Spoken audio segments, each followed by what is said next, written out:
ओर से सभी राज्य सरकारों को नोटिस जारी किया गया है। सार्वजनिक संपत्ति को नुकसान के मामले में 2009 में जो गाइडलाइन जारी की गई थी सुप्रीम कोर्ट की ओर से, उसे प्रॉपर फॉलो नहीं किया गया। इसी वजह से सुप्रीम कोर्ट का राज्य सरकारों को नोटिस जारी करते हुए जवाब मांगा गया है और सवाल ये पूछा गया है कि आखिर जब गाइडलाइंस बना दी गई थी तो उन्हें सख्ती से लागू क्यों नहीं किया गया।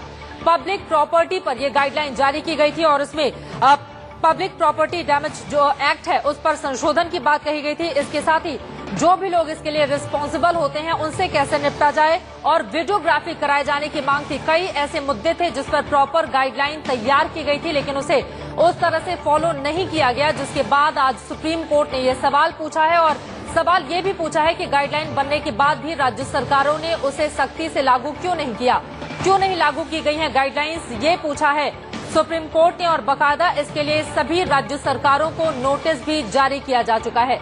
सार्वजनिक संपत्ति को नुकसान पहुंचाने का ये मामला है। 2009 में ही इस मामले को लेकर गाइडलाइन बनाई जा चुकी थी, लेकिन उसे फॉलो नहीं किया गया। इतने साल बीत जाने के बाद भी उसे प्रॉपर रूप में फॉलो नहीं किया गया, जिसकी वजह से इस तरह के मामले लगातार बढ़ते हुए चले जाते हैं और जो भी उसके लिए जवाबदेह होता है, रिस्पॉन्सिबल होता है, उसके खिलाफ कड़ी कार्रवाई नहीं होती। इसी वजह से सुप्रीम कोर्ट ने अपना ये कड़ा रुख अख्तियार किया है।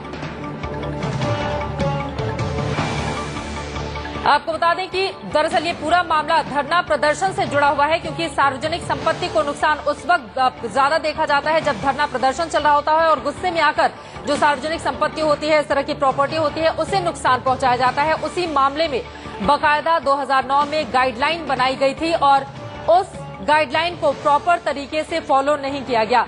सुमित नागपाल मेरे वरिष्ठ सहयोगी जुड़ चुके हैं और ज्यादा जानकारी के साथ। सुमित, क्या कुछ कहा गया है सुप्रीम कोर्ट की ओर से?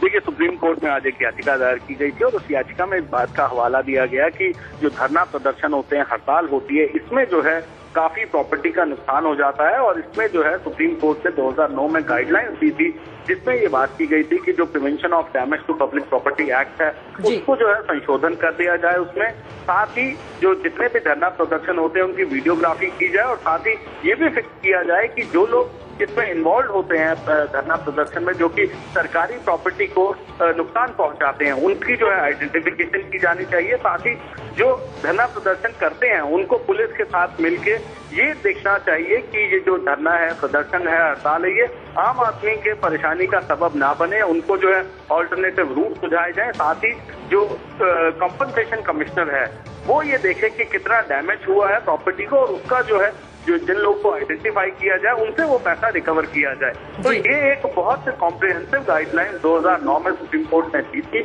लेकिन उन गाइडलाइंस को आज तक लागू नहीं किया गया। इस पर सुप्रीम कोर्ट में याचिका आई थी और सभी राज्यों को इस पर नोटिस जारी किया गया। बिल्कुल, सभी राज्यों को नोटिस जारी कर दिया गया है। राज्यों को क्या तारीख दी गई है इसका जवाब देने के लिए?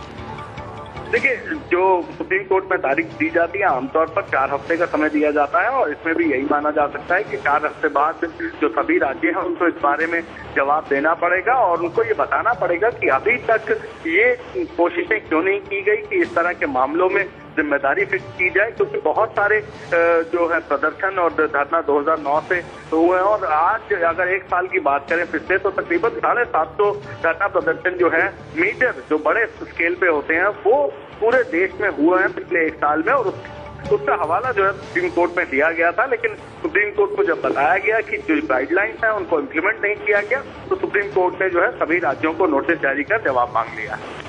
चलिए, बहुत शुक्रिया सुमित आपका इस पूरी जानकारी के लिए। आगे भी जानकारी आपसे हम लेते रहेंगे। तो सुप्रीम कोर्ट ने बाकायदा ये सवाल पूछा है राज्य सरकारों से कि जब 2009 में ही गाइडलाइन जारी की जा चुकी है तो आखिर उसे प्रॉपर तरीके से फॉलो क्यों नहीं करवाया जा रहा है और इसी वजह से अब इन राज्य सरकारों को जवाब जल्द ही कोर्ट में दाखिल करना होगा।